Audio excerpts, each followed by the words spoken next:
Tere tulemast tagasi. Sa kuulad saadet Eesti 100 loomaarsti ja mina ikka jätkuvalt Julia Abram. Tänase saatekülaline liitub meiega Itaaliast, mägedest. See on inimene, keda ma olen juba tükk aega jahtinud. Ma olen juba tükk aega tahtnud temaga intervjuud teha, aga küllap oli just nüüd see õige aeg, kus see ennast ära lõi. Ja mul on väga hea meel, sest et mul on väga palju küsimusi. Selle inimese teeb hästi huvitavaks asjaolu, et ta on aastaid ja aastaid veterinaarmeditsiinis tegutsenud, aga ei tegutse selles valdkonnas enam umbes 10+ aastat. Ja tema nimele saab lisaks DVM-ile lõppu panna ka PCC ja MPA. Mida need lühendid tähendavad, saad sa aru juba õige pea. Ja samuti väga olulise vastuse väga olulisele küsimusele.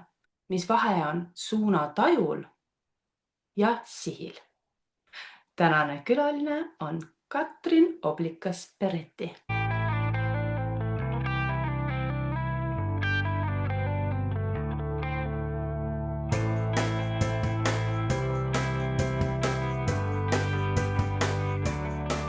Minu arust suurepärane ja kusjuures pane tähele, kell on 11:11, nii et suurepärane aeg alustamisel.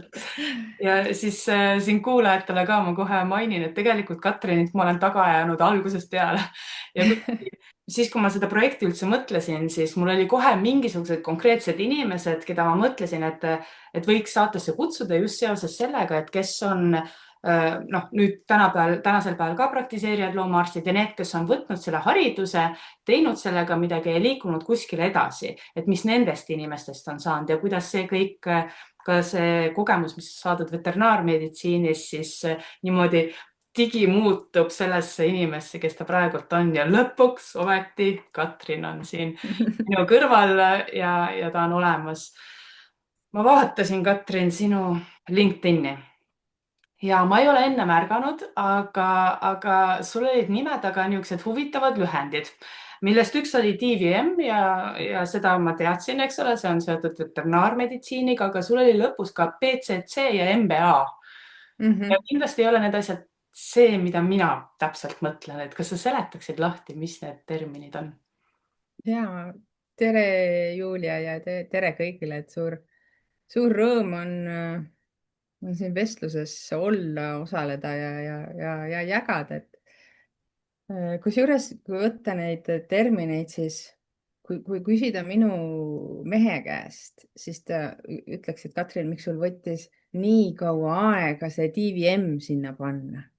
Sest et see oli pikka aega sealt puudu, sest et ma olin ju liikunud nii-öelda loomaarsti ametist edasi teistesse rollidesse ja mulle kuidagi tundus, et see ei ole õige, kuna ma ei ravi loomi kirjutada, et ma olen nagu loomaarst, aga siis ma sain tegi enda sees lahti mõtestatud, et see haridus ja kogemus ju on, et võib-olla nii-öelda sellises võtmes on siiski sobilik see DVM siiski võib-olla enda nime taga hoida, aga MBA on seotud siis magistrikraadiga, mis ma tegin EBS-is, juba nüüd mingi 15 aastat vist tagasi, või rohkemgi, aeg lendab, et tegin ärijuhtimise magistrikraadi, sest et töötasin sellel hetkel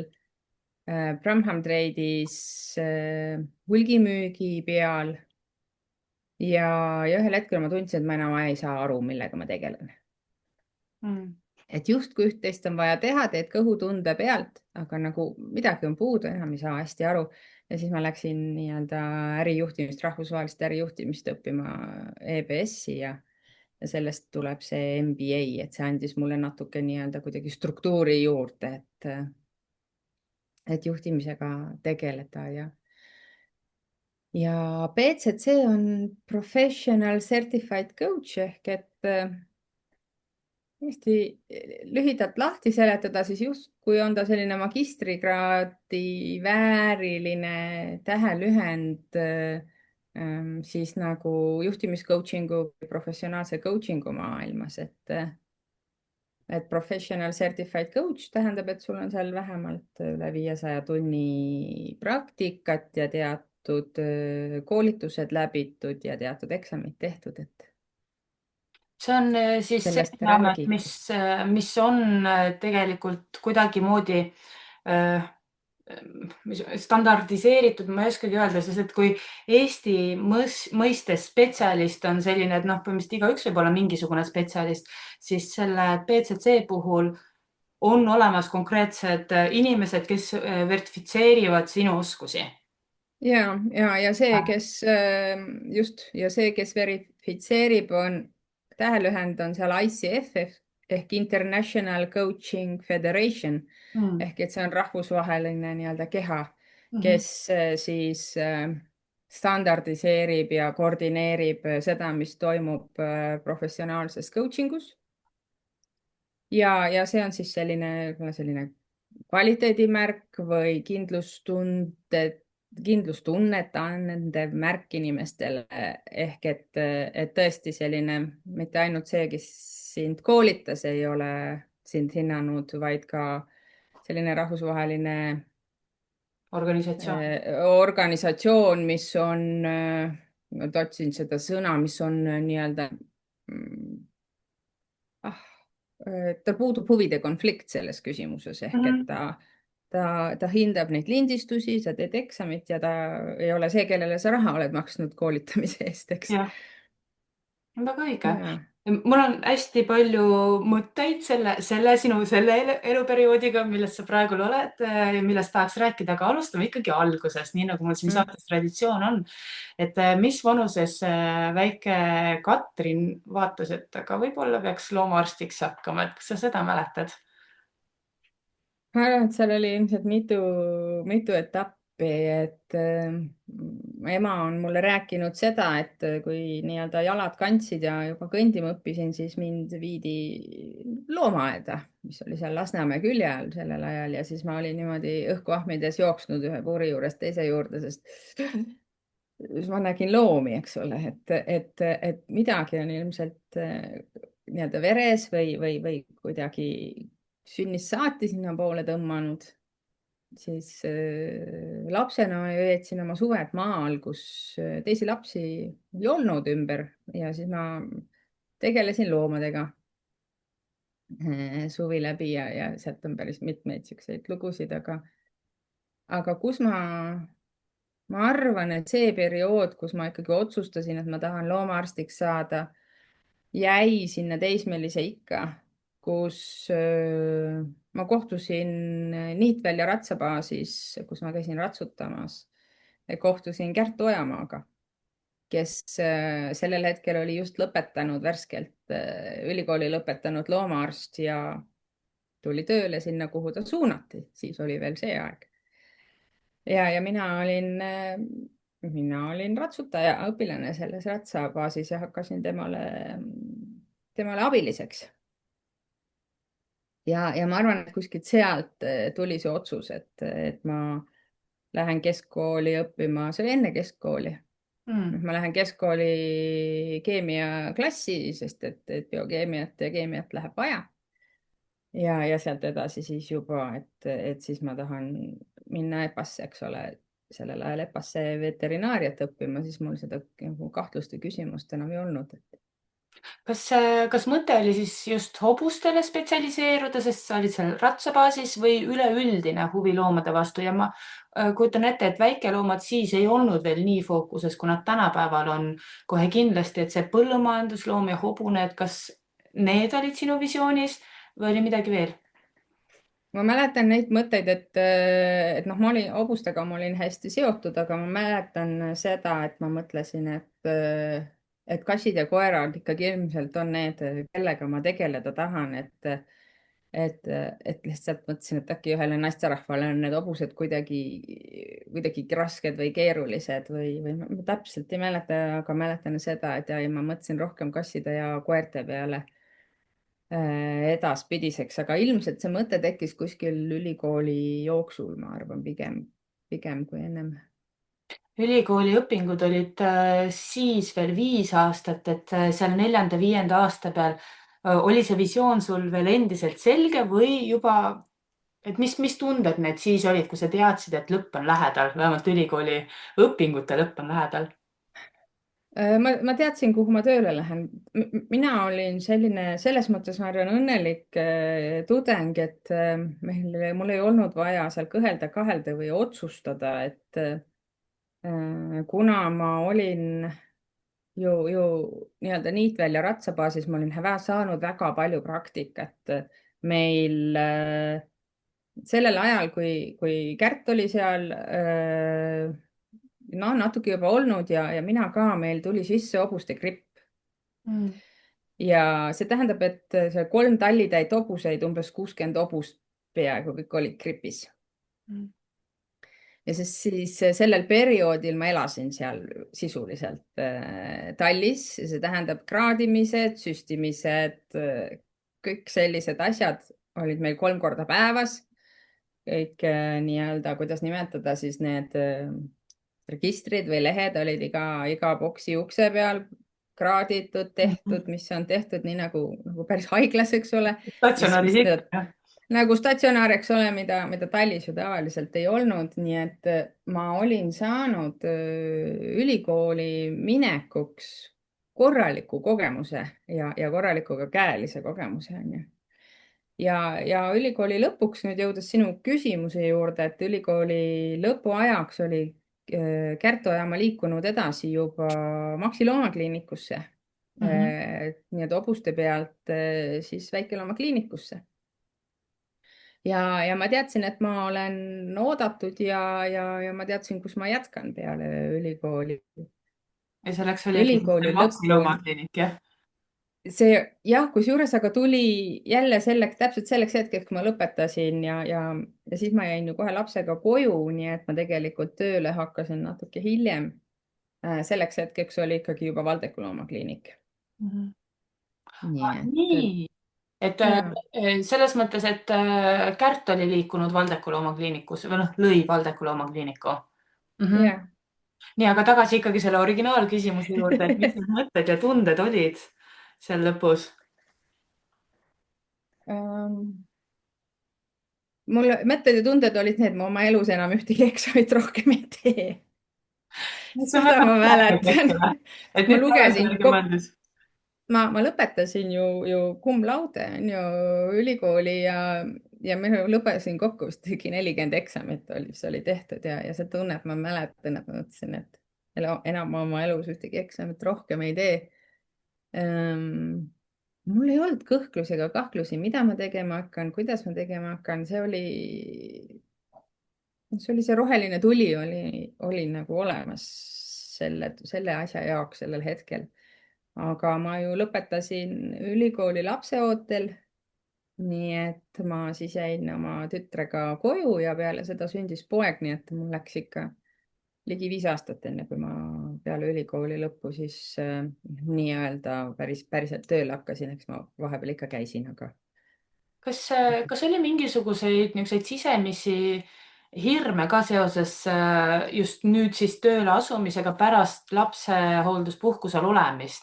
Ja ma tõmban siin paralleeli võib-olla omaenda emotsioonidega, mis mul olid tollel hetkel ja mis ma siin olen lähematelt sõbrannadelt kuulnud, et mis on nende tunded olnud pärast lapsehooldus või noh, et tead ka juba, et oleks vaja nagu tööle minna, aga et kuidas seda teha ikkagi laste kõrvalt? Ja ma mäletan seda, et ma käisin 3 päeva nädalas, sest et ma mõtlesin, et vähem ei saa, et kuidas ma oma patsientide nii-öelda käekäiku suudan jälgida, kuidas need patsientide üleandmised toimuvad ja see tunne, et ma olen asjaga kursis, see tunne, et ma nagu tajun, mis toimub, et ma nagu tunnen, et ma teen head tööd. Mul ei tunne, et vähem kui 3 päeva nädalas, mul ei ole seda tunnet. Ja seal oli päris palju ikkagi selles mõttes kogu see lugu nii-öelda toimima panna, seal oli päris palju väljakutseid, just need, et kui ma teen vähem, siis justkui ma ei taju selle töö nii-öelda väärtust ja iseenda jaoks on ju ja patsientide jaoks ja leida siis balanss nii-öelda perega.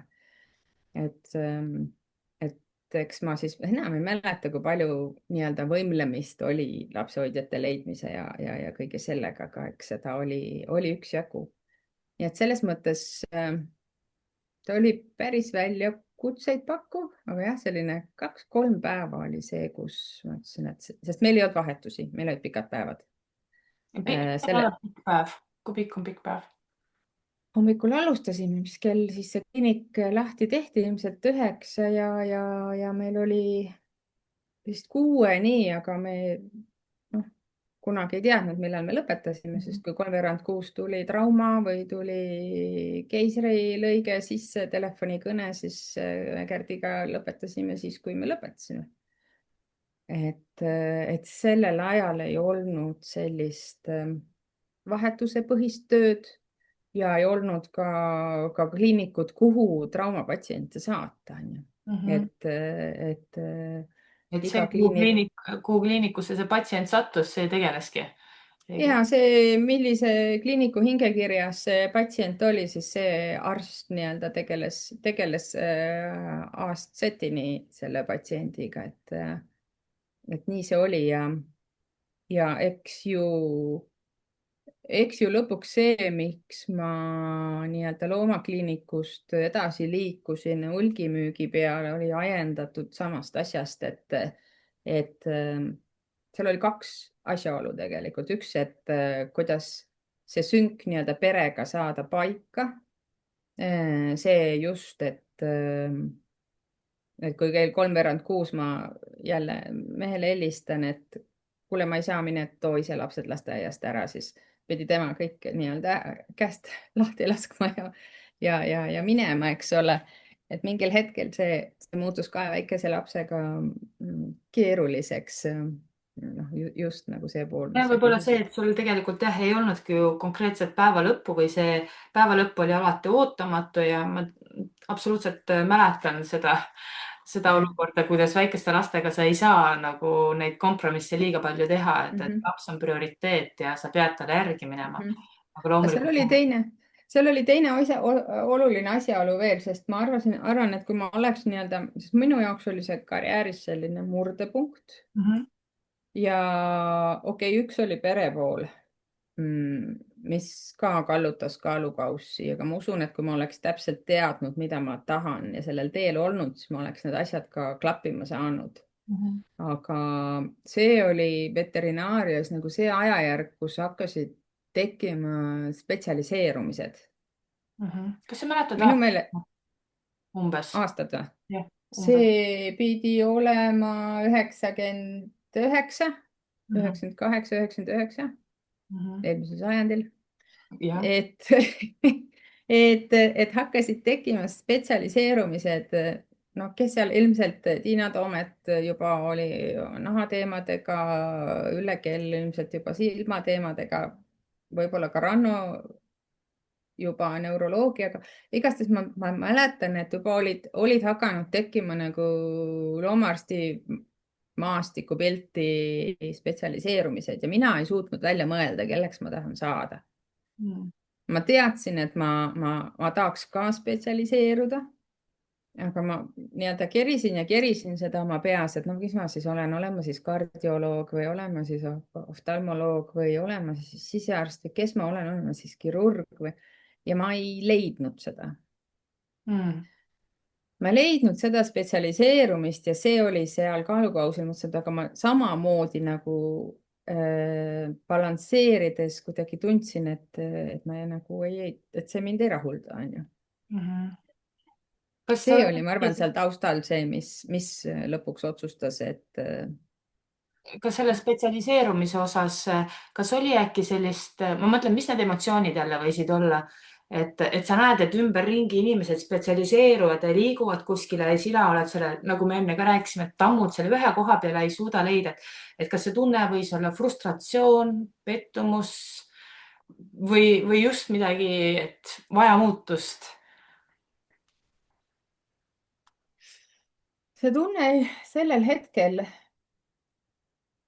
ma arvan, et see oli frustratsioon või selline minule harjumatu koht, et ma ei tea, mis ma tahan, Mhm. sest sinnani mu peas küsimust ei olnud, milline tee nii-öelda minu ees lahti rullub või mis ma tegema pean, kelleks ma tahan saada, et see siht või suund oli hästi selge ja sellel hetkel oli segadus.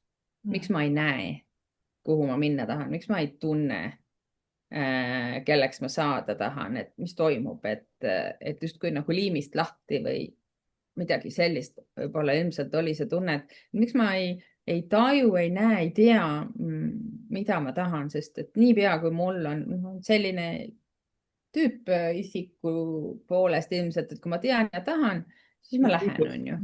ja siis ma teen kõik, mis vaja selleks ja kõige raskem ongi see koht, kus sa oled segaduses, et nagu miks ma teist ei veel. näe oma järgmist sammu, miks mul ei ole seda motivatsiooni ja energiat hakata, no ma ei tea, südamehaigusi lähemalt studeerima või, ja ma ei saanud aru, et miks mind ei tõmba, et mulle ju meeldib veterinaaria, mulle meeldivad loomad, mulle meeldib neid ravida, et miks ma ei taju seda tõmmet üheski suunas. Kui pikk see periood võis olla, sest et mõne inimese jaoks see periood võib olla nädal-kaks, mõne jaoks aastad.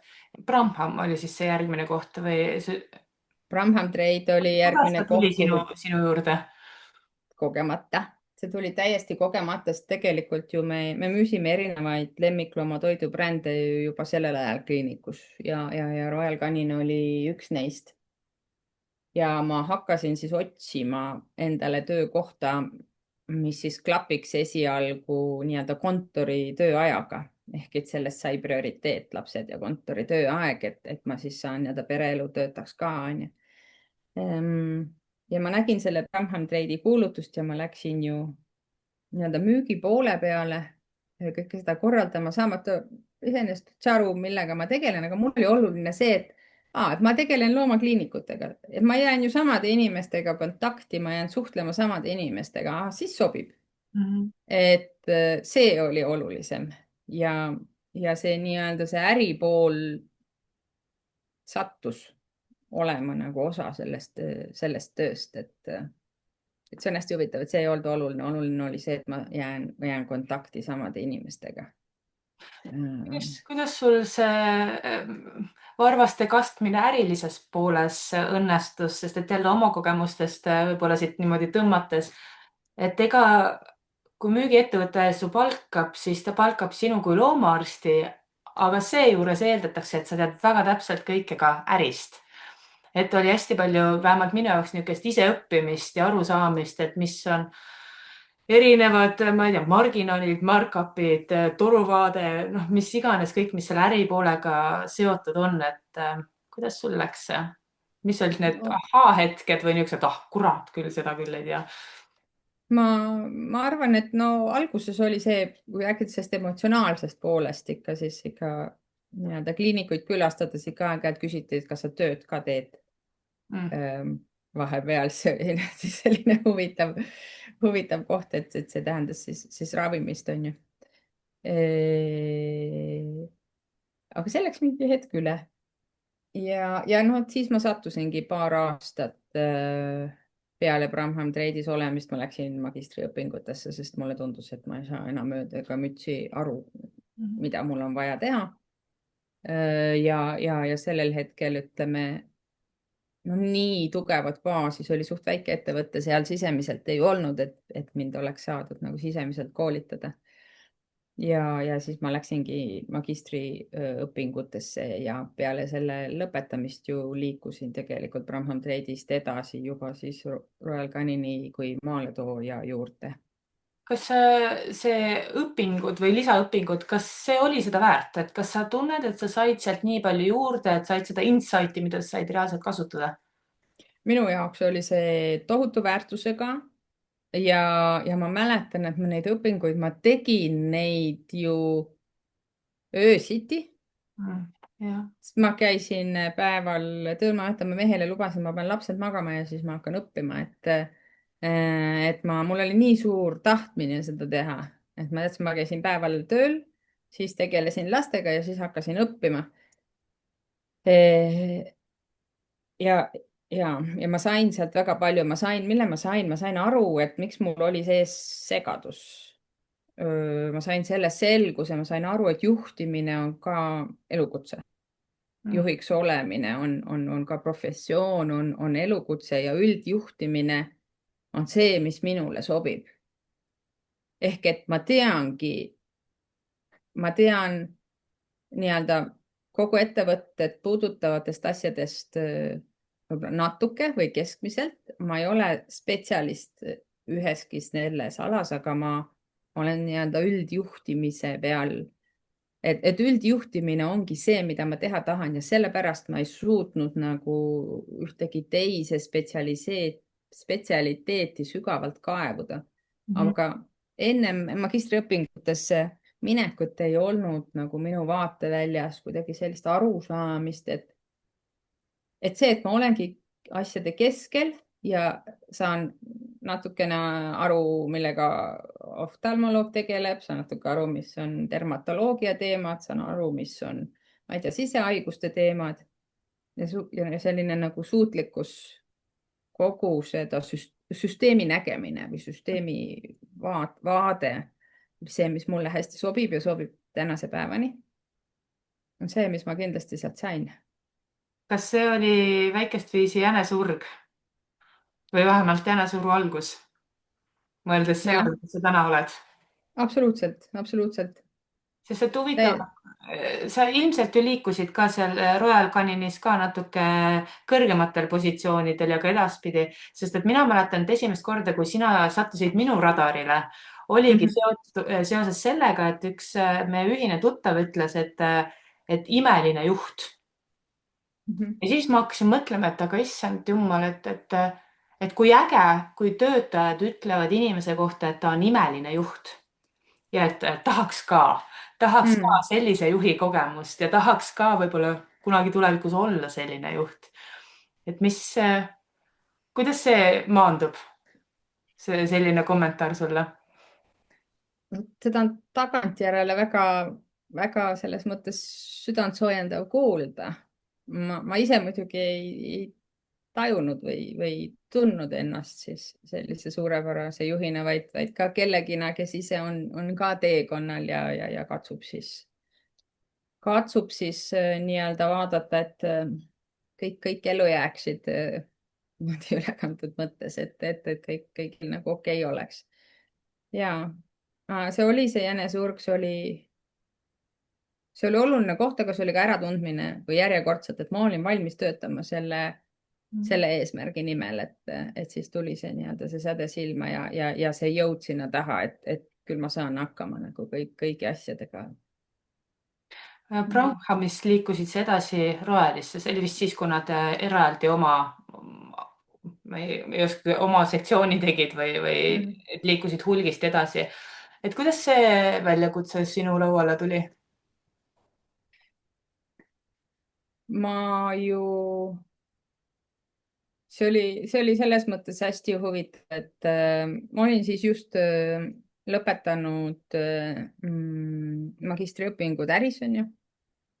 Ja tegelikult olin ma nii-öelda ka Bramhami radaril võtmaks võib-olla selle ettevõtte juhtimist üle. aga mul oli tunne siis, et ma tahaks liikuda nüüd edasi, sest ma olin kuidagi nii palju saanud kogemust ja teadmisi juurde.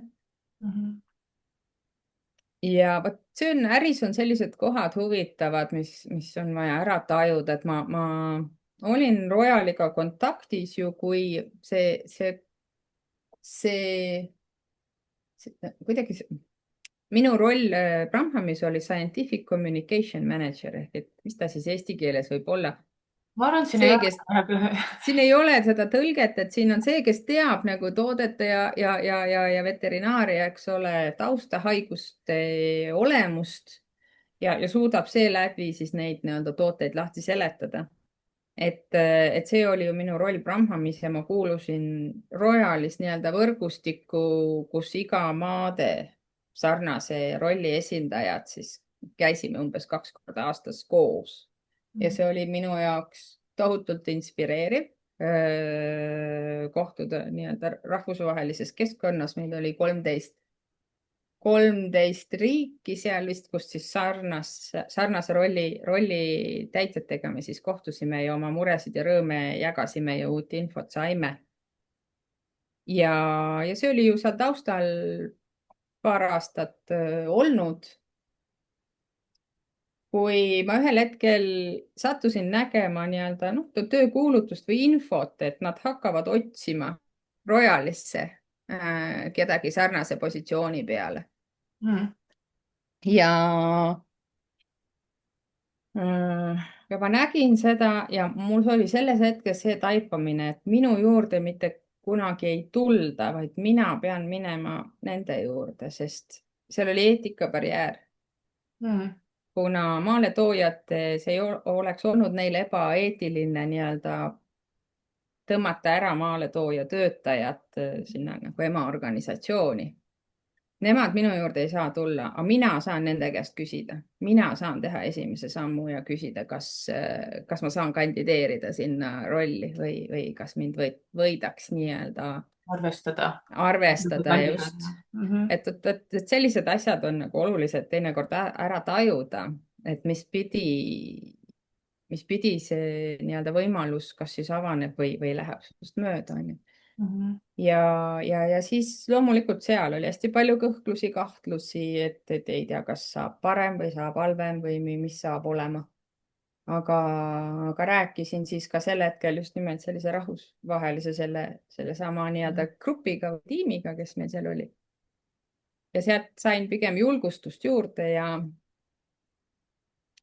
siis sealt saigi nagu see edasine töökäik siis alguse, et siis ma sain selle tiimi juhiks, tegelesin paar aastat nii-öelda siis selle sarnase rolli juhtimisega teistes riikides. See oli huvitav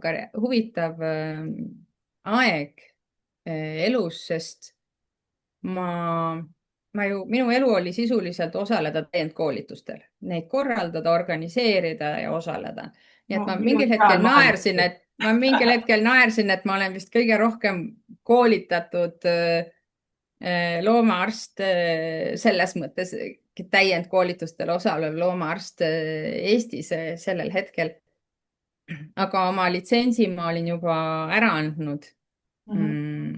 Ja ma tegin seda, ma ei pikendanud seda teadlikult, et ei tekiks kõhklust või kahtlust, et ei tekiks seda, et ma mingil hetkel keegi ikka kuuleb, no kuule, tule vaktsineeri või no kuule, tule tee. Huvitav, kas oli potentsiaal olemas, et sa oleks läinud tagasi praktiseerivaks loomaarstiks? Ma arvan, et oli. Aga ma tundsin sellel hetkel mind tohutult paelus see rahvusvaheline maailm. Ja mulle tundus, et see ei ole õige, et kui ma olen, sest kui sa oled sellise hulgimüügis ja selle poole peal on ju, siis ja ma ei olnud enam ravis juba mitu aastat olnud, siis mulle tundus, et mul on ebaeetiline hoida litsentsi ja teha nii-öelda aeg-ajalt nagu töid, aga kas mind huvitasid loomad, kas ma tundsin puudust ravist ja kõigest sellest? Loomulikult tundsin, aga õnneks ma sain, minu korraldada olid kõik ju rahvusvahelised esinejad. Ja siis ma nendega koos ju nii-öelda reisisin ühest riigist teise. Ja kui me mingid road trip'i või ühest riigist teise käisime, siis mina sain kuidagi oma doosi veterinaariat ravi nii-öelda rääkides nende arstidega, kohalike arstidega, ja nendega, kes meil siis nii-öelda esinemas käisid. Ja väga huvitavad inimesed ehk, et võib-olla sealt kuidagi äkki tekkiski see arusaam või usk, et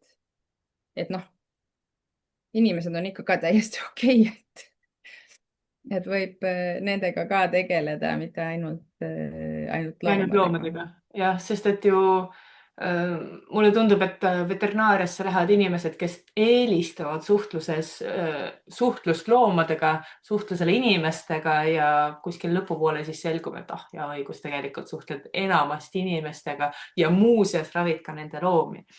Nüüd mulle tundub, et sa reisisid palju ja lapsed olid tõenäoliselt sellel perioodil juba natuke suuremad, et kuidas pere leppis sellega, et sa niimoodi rahvusvaheliselt ikkagi aktiivselt ringi liikusid?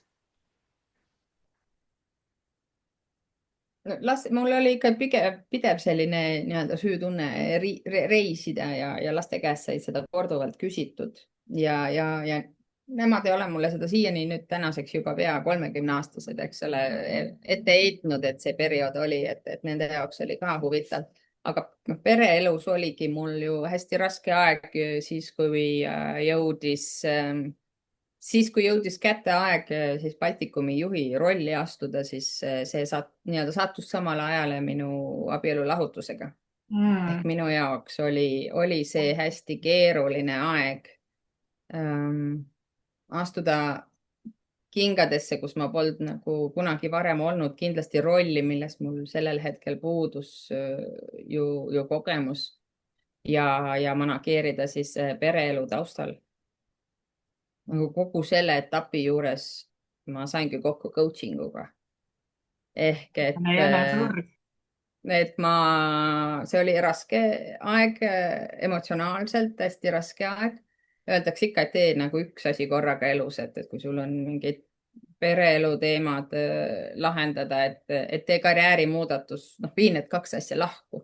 Aga noh, minul sattusid need kaks asja kokku ja siis ma tundsin, et mul on nii-öelda tuge ja abi vaja ja ma sattusingi siis ühe Inglise härrasmehe juurde coaching usse sattusin või elutee viis kokku, kes siis, tema elab Prantsusmaal. Ja siis ma ju käisin seal, ma lendasin sinna ja ma käisin seal coaching us. Mm. Tundub, et sa tundsid, et ikka väga on vaja, sest et Mulle ühele tundub, inimesele ei ole omane teha selliseid pingutusi, et kuskile koolitusele minna või ma ei tea, eriti nagu kui ta ei ole, olles veterinaar, sa ei lähe väga coaching ut ju õppima, eks ole, et see ei, ja tõenäoliselt see periood oli veel see ka, kus coaching oli rohkem nagu uhhuusse liikuv või kuidas, paranda mind, kui ma eksin. sellel hetkel veel ei olnud, see tuli hiljem, see kuidagi ka Eestis või see suur laine selline, et nii-öelda siis see uhuu pool või spirituaalse maailma pool ja selle uhuu maailma sidumine coaching uga tuli siis, kui coaching oli juba populaarne. Mhm. Siis see termin nii-öelda, kuidas öelda, näen, et kuidagi võeti üle nagu või teda jah, hakati laiemalt võõrdsisite. kasutama, Jah. mis siis hägustab kõvasti seda arusaama, on ju, coaching ust või seda maailma. Aga mida, Aga jah, mida see härra, oli härra, eks ole, kelle juurde sa härra, Prantsusmaale lendasid, et mis oli see, mis ta tegi või ütles või mis sa kuulsid tema kohta, et mis pani sind nii kindlalt teadma, et ta on seda aega ja seda raha väärt? ja sest, et no see oli, millega tegelesime minu emotsioonidega, Mm. sest et mul polnud suurt nii-öelda teadlikkust või arusaamist oma emotsioonidest ja kust lähevad piirid, milline on minu vastutus inimesena, isikuna, milline on teiste inimeste vastutust, mitte kõike seda oma õlgadele võtma, et neid enda piire õppima, tundma, tajuma ja kehtestama ja mis ta mulle andis, ega tema ju ei lahendanud minu eest mitte ühtegi muret ei Baltikumi üksuste ülesehitamisel ega ei ta läinud minu eest ju läbi abielu lahutuse, vaid ta nii-öelda aitas mul nina vee peal hoida ja minul endal näha sellist lühemat teed läbi ja lühemat teed sihini, mida ma teha tahan ja õppida nii-öelda tunnetama eelkõige enda emotsioone, sest et ma arvan, et veterinaarias sellel ajal koolis mulle ei õpetatud seda ja see loomaravi on number üks, aga see, mis ma ise seal oma emotsioonidega toimetulekut, nende respekteerimist ja tajumist, mulle sellel hetkel ei õpetatud ja siis oli neid lihtsalt nii palju, et, et see oli vajalik.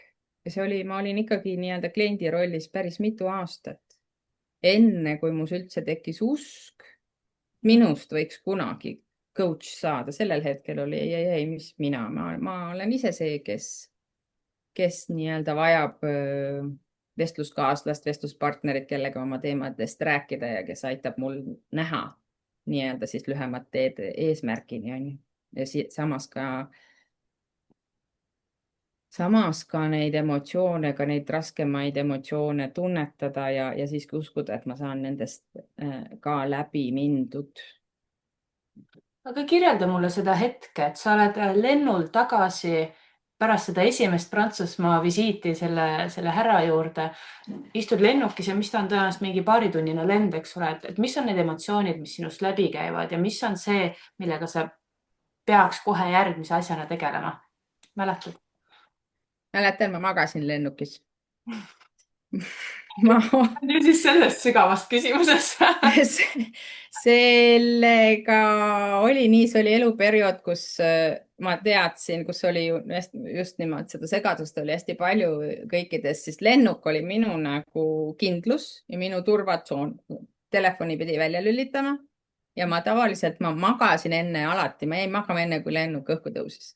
Nii et nii kui ma sinna maha istusin, nii ma magama jäin, nii et jah, ja see oli tükk aega selles eluperioodis käis see nii ja ma mäletan, kui me läksime ühele natuke hiljem küll, aga lapsed juba teismelised, läksime lastega reisile ja pikemale reisile Aasiasse ja peale seda nad ütlesid mulle nii. Kui sa tuled reisilt koju, siis sul ei ole õigust öelda, et sa oled väsinud. Ma tean küll, mida sa seal lennukis teed. Sa magad terve selle aja. Nii et see oli see pool, jah. Kaua sa olid Baltikumi juht Royalis? Ja mis põhjusel sa otsustasid edasi liikuda? Sest et ma saan aru, et siis pärast seda me liigumegi 10-aastasesse perioodi, kus olid nagu... Ma olin Baltikumi juhi rollis selline 5-6 aastat. Alustades suurest segadusest ja teadmatusest, teadmise, et asjad on vaja teatud ajaks üle võtta, käima saada, sest et kliendid ju tahtsid saada regulaarset teenust ja toimivat teenust. Ma olin jah 5-6 aastat ja huvitaval kombel algus oli hästi raske ja siis ma hakkasin aru saama, et kuule, asjad justkui toimivad, ettevõte justkui toimib ja töötab. Ja mul oli tunne, et minu väärtus väheneb, mida mina saan anda.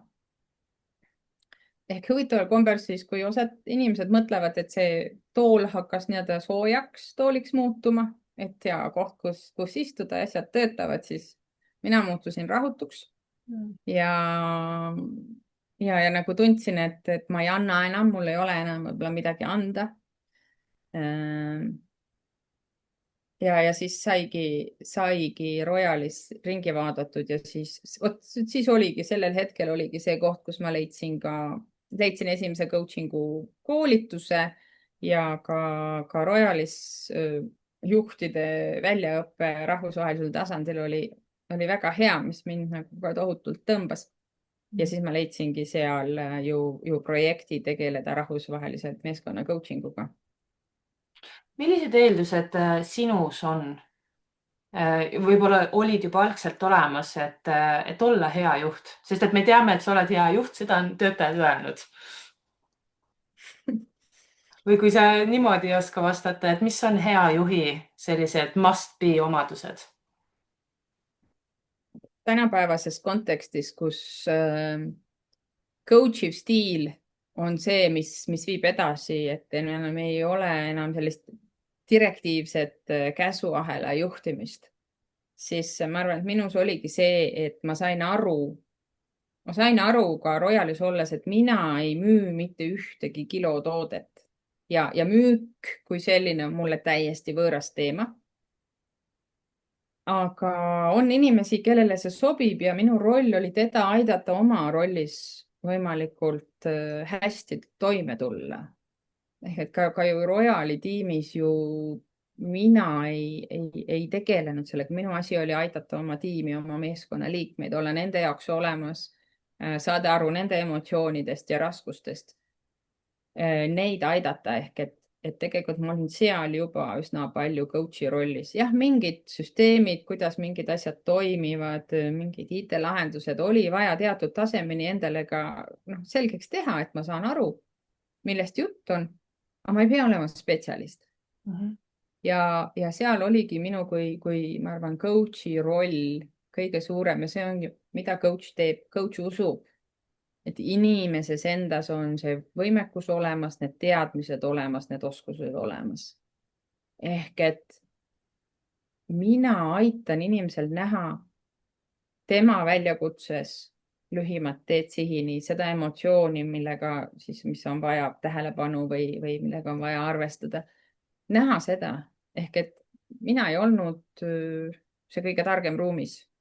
Ma arvan, see oligi see, et see ongi see coaching'u pool, et uskuda, et sul on õiged inimesed õigetes rollides ja võimestada neid, aidata neil teha oma tööd ja siis Royali poole siis sõdida ja võidelda oma nii-öelda tiimi õiguste eest, on ju, et mida juht teeb suurkorporatsioonis ikkagi katsub nii-öelda kaitsta oma tiimi vajadusi.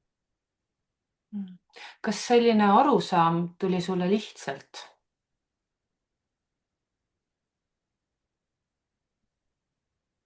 Ma arvan, et küll jah, täiesti kuidagi.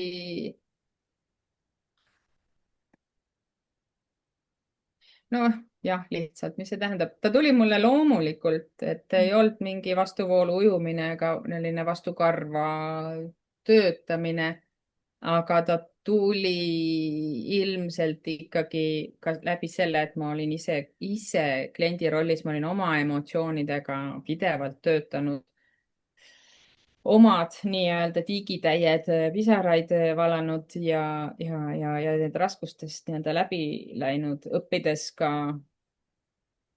puhkama. Ma arvan, tänasel päeval üks kõige raskem asi juhtide puhul on õppida puhkama ja märkama puhkamise rolli närvisüsteemile. Et selles mõttes, isikliku arengu mõttes asjad ei tulnud kergelt. Küll aga see taju, et see stiil on minu stiil. Ja see, et ma usun teistesse inimestesse ja aitan neil teha oma tööd võimalikult hästi. See on loomulik pool, jah. Kas sa oleksid nõus jagama ka sellist paari suuremat väljakutset juhiks olemise juures? Mis olid sinu jaoks väljakutsed? Ma mõtlen, et jaa, loomulikult olen, et aga mis siin.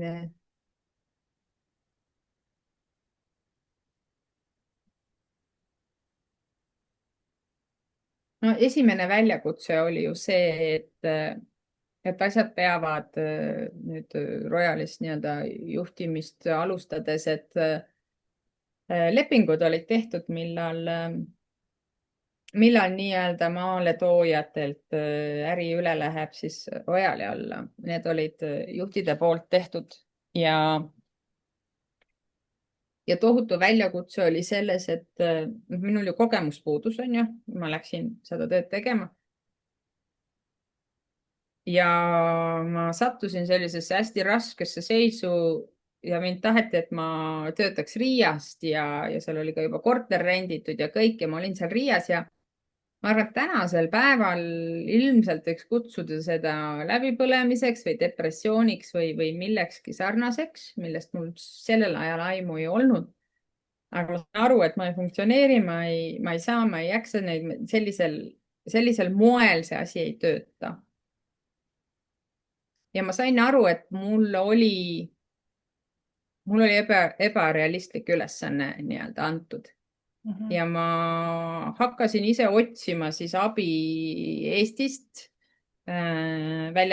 väljaspool organisatsiooni, kellega rääkida, kes mind nii-öelda juhtimis sellises alases väljakutses võiks aidata. Mind aitas hästi palju siis minu nii-öelda eksäi, kellel oli selline juhtimisalane kogemus ja kellega vesteldes tulidki, et hei, sest noh, ma olin ikka pisarad silmis, ma olin vastu seina, ma ütlesin püssi põõsasse viskamas, et mina ei tee, mina ei saa, niimoodi ei saa, sest ettevõtteid ju ei funktsioneerinud, polnud käibemaksukohuslane, polnud pangakontosid, polnud midagi, mida sa tavaliselt tööle minnes, mis nii-öelda nagu iseenesest toimivad. ja see oli ikkagi selline, no ma arvan, et see oli läbipõlemise või väga-väga lähedal sellele seis. ja, ja ma ka siis oma eksäiaga rääkides sain aru, et ei, küsimus ei ole minus, vaid need ootused olid ääretult ebarealistlikud. Mhm. Ja siis võtsingi selle julguse kokku veel mitte öeldes, et kõik, et ma nüüd lõpetan, vaid ka Royalis maha istudes rääkides, et ei, nii ei saa, aga ma ütlen teile, kuidas ma saan. Mhm. ja me tegimegi selle, nüüd mina kolin tagasi Eestisse. ma juhin Baltikumi Eestist ja kuidas siis niimoodi jupphaaval siis tuleb need ülevõtmised teha ja lepinguid saigi pikendatud ja kõik sai, aga see oli hästi oluline roll, oluline hetk nii-öelda istuda maha või panna siis kaks jalga maha ja öelda, et teate, nii ma ei saa ja see ei tööta. ja mul on teine plaan, näitan, kuidas mina saan, et me teeme üks maa korraga haaval. Mhm. Seda, et selles mõttes see oli koht, kus ma ikka olin, ma tajusin, et mu silmad vidutavad, ma ei saagi nagu, ma ei muuda, ma enne tööle minekut iga hommikul panin autoga, sõitsin parklasse, siis ma nutsin natuke ja siis ma läksin kontorisse. ehk et noh, see oli nagu selline periood elus. Kõlab nagu väga raske periood. Kas sul oli mingeid sisemisi konflikte ka valehäbiga, näiteks see, et noh, paluda väljapoolt abi, aru saada, et nüüd tuleb kaks jalga maha lüüa ja öelda, et see, mida nõutakse, sest nõuavad tavaliselt ju sinust need noh, senior leaders, kes teavad Mhm, justkui, mida nad nõuavad ja neil on mingid põhjendatud ootused, et just see julgus kaks jalga maha lüüa, võtta see kõne eksäiale näiteks, et küsida abi, mhm. kuidas see sisemiselt jälle, kust see julgus tuleb?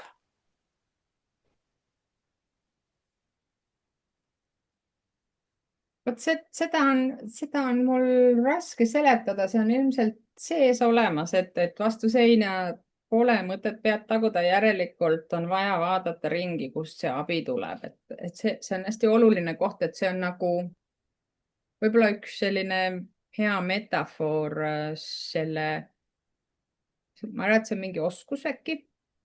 selle oskuse kirjeldamiseks on see, et kui sa vaatad kärbest klaasi peal, Mhm. siis ta sumiseb ja katsub minna läbi selle klaasi, otsida seal läbi selle klaasi nii-öelda teed justkui selle valguse poole, mida ta näeb, kuniks ta nii-öelda jõuetult maha kukub. Mhm. tegelikult saamata aru, et vaata selja taha korra, Ja vaata, kui vaata palju suuremat seal, pilti. vaata suuremat pilti, vaata, kui palju seal on ruumi, vaata, kui palju on nagu, keera ümber, lenda teises suunas. Võta et samm tagasi, mida väga võta paljud samm, kardavad, on ju, võta see samm jah, tagasi.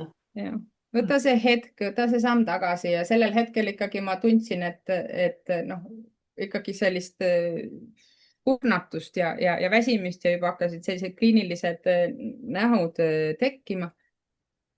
et võtta see samm tagasi ja küsida väljapoolt abi, sest et noh, inimene ei ole loodud iseennast nägema, seda ütlevad ka psühholoogid, me ei näe ennast, meil on eesmärk, meil on siht ja tekivad sellised klapid pähe, et katsume, et noh, kui ma ei ole jõudnud eesmärgini, siis järelikult tekib tunne, et ma pean rohkem, mul ei ole piisavalt pingutanud. Mhm. aga see võib olla täpselt see kärbes klaasi peal hetk, et ei ole vaja rohkem selles suunas pingutada, vaid vaadata ringi need nii-öelda klapid peast korraks ära saada, kellegiga rääkida sellest olukorrast ja näha, et seal on tegelikult terve skaala erinevaid värve. ja Ei ole ainult võimalusi. must ja valge, erinevaid võimalusi astuda pool trepiastet allapoole, näed, sealt saab järgmise ukse juurde või edasi, ma arvan, et see on see, mis mind päästis ja tagantjärele oli ju ikkagi ka Royalis see, kus öeldi, et palun vabandust, me jätsime su üksi terveks aastaks ja Mm. rohkem me seda viga enam teistega ei tee, et nad peavad nagu üksi hakkama saama, onju. mis nõuab ka palju julgust ju ettevõtte poole pealt, et tõesti ja, tunnistada viga, sest et mitte kõik ei taha seda teha ja võib-olla inimesed juhtimisrollides ja noh, ma olen ise ka olnud, et see tunnistada, et jah, oli valesti tehtud, paluda vabandust ja uuesti edasi minna. No, ma ei tea, mulle tundub, et mõne inimese jaoks on see hästi raske, aga minu arvates saab niimoodi palju kergemalt edasi. niimoodi On saab sa palju adresseerinud kergelt. seda elevanti toas? ja, ja selles mõttes, et eriti kui on suured muudatused olemas, siis tegelikult ju ka juhid teevad paljusid muudatusi esimest korda, Mhm. aga raske on nagu kuidagi hoida seda nägu, et ma tean. Nad ka teevad esimest korda, see on katse-eksitus meetod, paljudes asjades ei olegi võimalik. Noh, päris ja reaalses elus ju stsenaarium aja mõistes ongi esimest korda, nii nagu iga haiguslugu. sa võid teada, kuidas seda, ma ei tea, jalaluu murdu peab ravima, aga see loom, see case, see lugu on ainulaadne ja tegelikult seesama on, mida saab üle võtta väga hästi juhtimisse, et tegelikult see juhtimiscase on ainulaadne, keegi pole nende inimestega sellel ajahetkel selles olukorras seda varem teinud, ehk neid muutujaid on väga palju. ja kas ja, te kõik koos kasvada läbi selle kogemuse? ja selles mõttes see ongi oluline, et nagu sa ütled et ka juhil on see nii-öelda julgus öelda, et teate, vaata seda muudatust teen mina ka esimest korda, onju, teeme koos. Mhm. ja ma arvan, sealt saabki edasi, sest see on üks asi, mis ma kindlasti veterinaariast või loomaarstiks olemisest kaasa võtsin, et vaata, et kui sa luumurdu hakkad parandama, siis vaata, et see loom endiselt hingab ja vereringe töötab. et juhtimises ka, kui midagi hakata parandama, siis vaata, et sa organisatsiooni hapnikku kinni ei keera ja nii-öelda, et organisatsioonil ikkagi süda lööks, kui sa midagi hakkad nii-öelda parendama või muutma. ehk et see organisatsioon on ka elus olend ju oma koosluses. ja kui äge paralleel, sest et ma just mõtlen, et isegi kui seda luumurdu hakatakse parandama, siis see on äärmiselt valulik protseduur, nagu ka iga muutus on valulik protseduur ja siis, mis on see anesteesia, mida me saame teha ka organisatsiooni tasemel, mis leevendaks kogu seda valu protseduuri, mida peab tegema, sest et noh, lonkava jalaga edaspidi see on suurem probleem kui see, et korraks ebamugav olla, eks ole. ja see anesteesia, kui nii tuua paralleeli, ma arvan, ongi see emotsioonide mõistmine, emotsioonide puhverdamine, et selleks on aeg ja ruum, et inimeste emotsioonid on päris, need on reaalsed. ja nendega tuleb arvestada, mitte neid teha, miks sa nii tunned, ei ole vaja selle peale. Nende emotsioonid on päris ja need on reaalsed. Ja kui juht seda usub, siis ikkagi ta saab aidata inimestel muudatusest läbi minna, mitte ei kuidagi vähenda ega pisenda inimeste kogemust, on ju, selles muudatuses. kas juht peaks võtma vastutuse oma töötajate emotsioonide eest ka mingil määral või need on eraldiseisvad asjad? Kust läheb siis see vastutuse piir, tekib see, et noh, iga inimese emotsioonid on ju tema enda sees tekivad, aga see keskkond, see kontekst, kus nad tekivad, seda saab juht juhtida. selle eest vastutab juht selle keskkonnamuudatuse eest, ehk et kui juht tekitab maavärina sisuliselt oma muudatusega, millele järgneb ju tsunami, on ju, siis selles mõttes inimeste emotsioonid, siis juht saab seda puhverdada ehk et ta võtab ikkagi kuskile poole peale vastutuse nende emotsioonide eest, sest tema tekitas keskkonnamuutuse, tema tekitas olukorras muudatuse. Ja teise poolest loomulikult inimestele endal on alati vastutus ka selle eest, siis mida ta ütleb, ütlemata jätab, kuidas ta käitub, aga need emotsioonid on päris ja need emotsioonid on väärtused, neid ei tasu alavääristada või alahinnata. Pisendada või tühistada.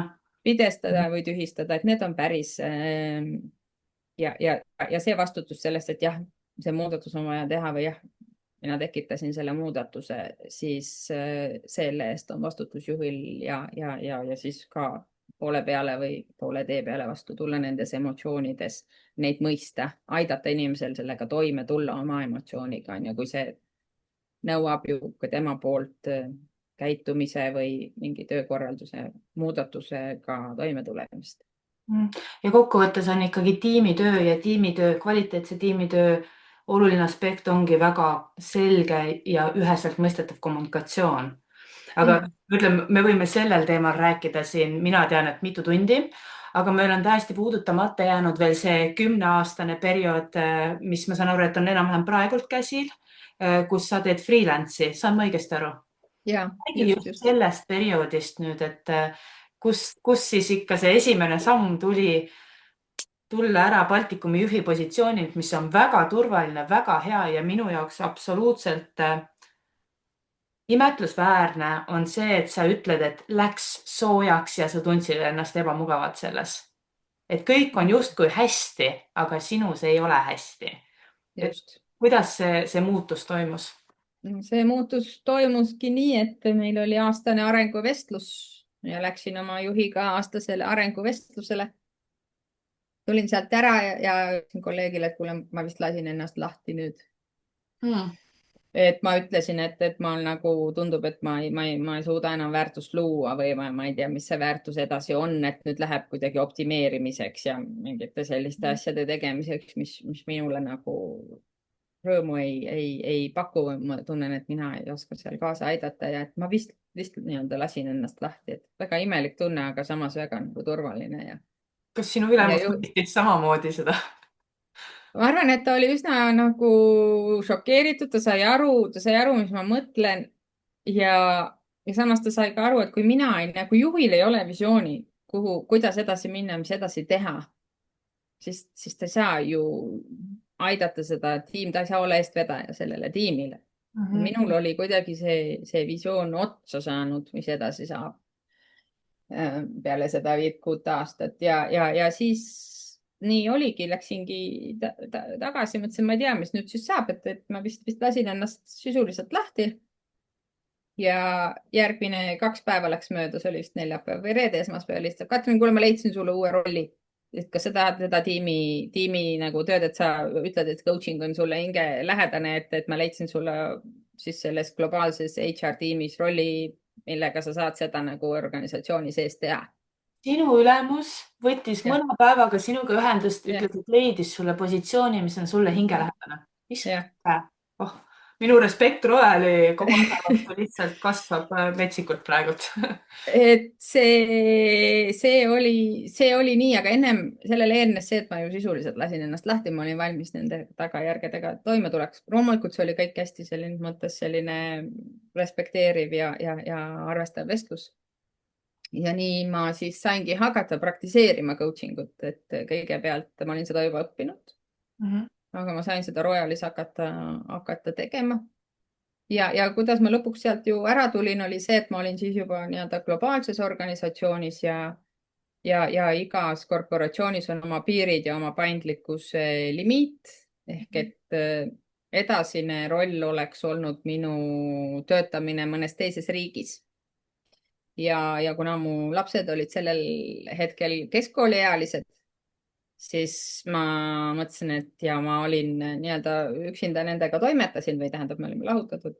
Mõtlesin, et ma ei vii neid teise riiki kuskile teise kooli, kus mina siis istun lennukis poole osa ajast ja nemad on üksinda võõras riigis, võõras keelekeskkonnas, et see ei toimi. ja siis mul oligi valik ja ma valisin nii-öelda nagu pere, et ma siis nagu tulen ära või ei otsi järgmist rolli nii-öelda korporatsiooni sees. Et seal need piirid ikkagi on ka vastas, et teinekord, et ei, et see ei ole nii, et sul on, ma ei tea, roll Kesk-Euroopas ja sa elad Eestis, sa pead elama piirkonnas, et sealt maalt nagu tuli sein vastu. kui sa nüüd ajas tagasi läheks, kas sa teeks teise valiku? Et valiks ikkagi töötada väljamaal koos perega? Ma arvan, et ei teeks, aga ma arvan, et see valik on tänasel päeval väga asjakohane uuesti, aga ma arvan, et ma ei teeks, et mul on endiselt see usk, et teismelisi lapsi ei ole mõtet sellel eluhetkel või sellel eluperioodis nagu teise riiki viia, et ma arvan, et ma teeks sellesama otsuse. jah, ma arvan, et ma teeks sellesama uuesti.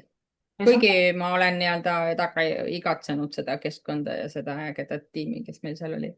ma just mõtlengi jah, et need valikud, mis me elus teeme, tulevadki hästi raskelt ja vahel me jääme igatsema, eks ole, seda, mis oleks võinud olla. Aga fakt on see, et me muuta midagi ei saa, me võime meenutada neid ja me võime vaadata tulevikku, et mis selle, ma ei tea, kaardiga, mis sulle kätte on antud, mida selle pakiga teha annab. Ja mulle tundub, et sa oled jälle väga põnevalt liikunud ja oma teed. Ja mulle tundub, et sa oled väga rahul ja õnnelik selles osas samamoodi. Eks ta tuleb kõike läbi ju katsetamise, aga mulle tundub, et see on see, mis mulle sobib. Kui asi läheb väga stabiilseks ja väga rahulikuks, siis ma muutun rahutuks. Aga jah, nüüd on 10 aastat, saab järgmine aasta, ma vaatasin nii-öelda ettevõtlusega tegemise alustamisest ja see on tegelikult hästi oluline, et väga suur samm sisemiselt, et kas olla töötaja või olla siis nagu oma freelance siiski nagu firma juht omaenda firmas. Et see on nagu hästi-hästi suur muudatus oli minu jaoks ja see võttis sisemiselt ikkagi hästi pikalt aega. Ja samas ma usun, et ka nagu loomaarst töötab samamoodi ju kohati üksinda, nii nagu coach'ki, ehk et ta teeb ise otsuseid, ise otsustab hetkes, ise selles mõttes diagnoosib, teeb ehk et see freelance mindset või freelance mõtteviis on loomaarstinduses, ma arvan, vägagi kohane. Ja mina oleks väga rõõmus, kui seda hakatakse esile tõstma juba koolis või seda, sest et loomaarstide üks kõige suurem selline vajadus on tajuda ennast nii-öelda siis juhina omas rollis. Et meid õpetatakse spetsialistiks, õpetatakse nägema case'i, ravijuhtu. Aga see, et kuidas ma nagu juhin ennast selles rollis, et see ongi üks koht, kus inimesed nagu kuidagi on natuke kadunud aeg-ajalt. Ehk et see võttis üksjagu aega ja. Sellest on väga hea tähelepanek, sest ma olen nüüd mõelnud sinu tausta arvestades, kas ei ole mõelnud võib-olla ka natuke rohkem, kas spetsialiseeruda või pakkuda oma praeguseid kogemusi ja teadmisi just veterinaarmeditsiinile ja võib-olla sul juba ongi selliseid kliente. Aga mulle tundub, et sul oleks nii palju anda just sellesse valdkonda läbi oma kogemuste. See valmidus on olemas, et jaa. Kas ma olen mõelnud? Ma ilmselt olen mõelnud, aga ma ei ole millegipärast võib-olla seda sammu teinud või ennast siis kuidagi pakkunud välja. Et minus on endiselt üksjagu sellist loomaarstlikku mõtteviisi sellest, et üks hea loomaarst ju ei turunda ennast või ma ju ei pane sotsiaalmeedias üles pilte, kui hästi ma kedagi ravin või mida ma teen, et sellega ma olen senini hädas, ehk et mõnes mõttes, et noh, ja samas ta on tegelikult vajalik, on ju, ja seal on võib-olla mingi kogus sellist kas häbi või valehäbi, et kuidas ma siis nüüd nagu turundan, et noh, ta on üks loomaarst, et minu töö räägib minu enda eest, et mis ma siin siis nüüd siis kiren, kui hästi ma ja teen. vahel on lihtsalt vaja, et õiged inimesed kokku saaks ja me lihtsalt tutvustaks ka sind jälle uuesti sellele nooremale generatsioonile veterinaare. Mm -hmm. sest et mis ma ise mõtlen ja mis ma olen palju kuulnud, on see, et ka noh, kliiniku juhtimine on juhtimine ja Mm -hmm. loomaarst reeglina ei ole oma olemuselt juht veel. See ei tähenda, et ta ei võiks selleks areneda, aga jälle valehäbi tuleb siia hulka ja võib-olla see, et kui sul on hästi-hästi palju kõike ühel ajal, siis on väga raske leida ka see õige suund sealt, et kuidas see suur ülesannete maht ära jaotada. nii et ma mõtlen, et sinusugusest inimesest oleks Eesti veterinaariaturul kindlasti väga palju kasu. Mina iseenda jaoks panen niisuguse mõttepinni selles osas, et me saaks ju võib-olla ka koostööd teha mõnel veterinaarkonverentsil, et jälle pakkuda väga paljudele juhtidest loomaarstidele ka niisugust sisemist insighti ja ma loodan, et ka see vestlus inspireerib inimesi sinuga just ühendust võtma just ka selle sinu tausta ja sinu väga nähakirgliku suhtumise pärast coaching usse. Mul on siin saates alati ka üks lõpuküsimus, võib-olla sa tead, võib-olla mitte, aga igas saates loomaarst esitab küsimuse järgmisele külalisele, teadmata, kellele ta selle küsimuse esitab. Ja mind lihtsalt hämmastab, kui hästi see küsimus siia sobib. Ja ma loodan, et sa natukene siis mõtled võib-olla tulevikus ka meie edaspidise koostöö osas. Nii, aga küsimus on järgmine. Ja täpselt nii oli see sõnastatud. Oled väga palju saavutanud. Mis sihid silme ees?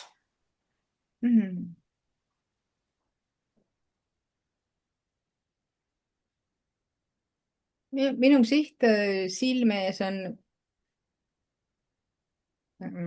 suunataju, ma räägiksin siia lõppu selle loo sellest, et suunataju on olulisem, kuhu ma liigun, kui spetsiifilised kindlad eesmärgid, millesse elu jooksul on ikkagi väga palju usutud ja mis korporatiivmaailmas on nagu paigast. Aga miks suunataju on oluline? Siin, kus ma hetkel olen mägedes selline 1000 meetri peal ja paar aastat tagasi me ühel hommikul mehega ärkasime, et olime väsinud viimasest paari nädala tööst ja toimetamisest, et kuule, noh, jalutaks natuke. Lähme jalutama, kus me lähme? Et ei mingit rasket asja ette ei võta, mingit suurt ronimist ette ei võta, vaid jalutame natuke.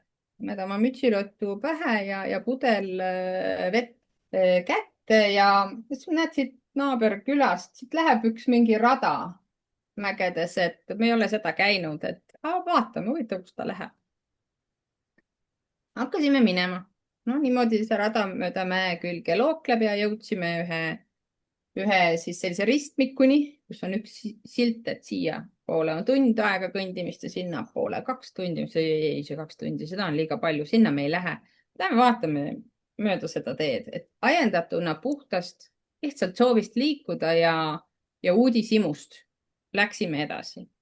Mida rohkem edasi läksime, seda paremaks vaated muutusid, seda rohkem kasvas see soov või see uudishimu edasi minna. Ja lõppkokkuvõttes selline mõningate peatustega ja vahepeal vett juues ja mõttes, mis me siis nüüd lähme edasi või lähme tagasi. Lähme natuke ikka edasi. Me jõudsime mäe tippu.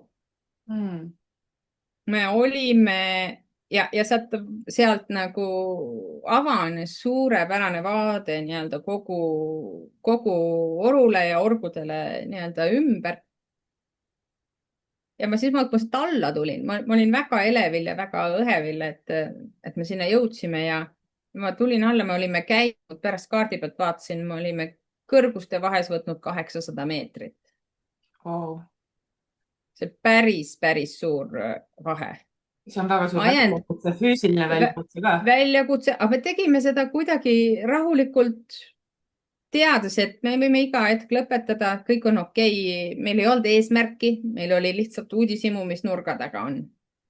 Ja 800 meetrit kõrguste vahes kui keegi oleks mulle hommikul öelnud, kuule, lähme sinna mäe tippu täna, sest see on siin kuskil nurga taga, see ei ole näha. Ma oleks öelnud, hulluks oled läinud või?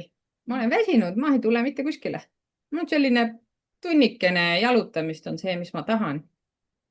Ja ma ei tule mitte kuskile. Et see on see vahe, kui sul on suunataju ja sa liigud puhtast uudishimust ajendatuna. Teadmata tegelikult, kui palju sisemist ressurssi ja võimekust sees on. Versus see, et kui keegi küsib, et mis on see konkreetne eesmärk, siis ma ütlesin, ei, no kunagi, sest mul see soov oli, kunagi lähen, aga täna ei ole see õige päev, täna ma ei tee. Et see on nagu vahe sellistes spetsiifilistes kindlates eesmärkides ja versus suunatajus. Milline on see sinu siis taju, kuhu sa liigud? Ma liigun edasi, ma tean, et ma olen üsna suurte isiklike muudatuste lävel, liikudes edasi päev-päevalt. Ehk täna ma olen siin, tehes tänase päeva parim. Ma ei tea, kuhu ma välja jõuan. Ilmselt on see seotud coachinguga. See on suurepärane vastus. Aitäh sulle, Katrin. Kui inimesed nüüd tunnevad, et tahavad sinuga ühendust võtta, mis oleks see parim kanal, kus nad seda teha saaks? Ma arvan, et mu kontaktid leiab, kui minu nimi Katrin Oblikas-Pereti sisse trükkida Google'isse, siis kontaktid leiab ja LinkedInist kindlasti leiab kõige rohkem infot minu kohta ja need kontaktid ka. Suurepärane. Aitäh sulle. Sa andsid mulle väga palju mõtteainet ja mul on väga hea meel, et just tänasel päeval, just praeguses ka minu hooajas meil see kohtumine siin niimoodi ennast ära lõi, et ma arvan, mul oli ka seda väga-väga vaja. Et aitäh sulle. Aitäh sulle, Julia, aitäh. Aitäh, et kuulasid seda osa. Ma loodan, et sa said siit väga palju huvitavat mõtteainet ja ehk ka mõtteid, mis aitaks sul edaspidises elus edasi liikuda. Kui sa soovid Katriniga ühendust võtta, siis loomulikult on siin all juba olemas link sellele, kuidas sa seda teha saaksid. Mina aga tänan kõiki, kes jätkuvalt kuulavad neid osasid, vaatamata sellele, et vahepeal umbes pool aastat on olnud Jupiter retrograadis ja osad ei ole ennast väga ära loonud. Liigume aktiivsemalt edasi järgmiste osadeni.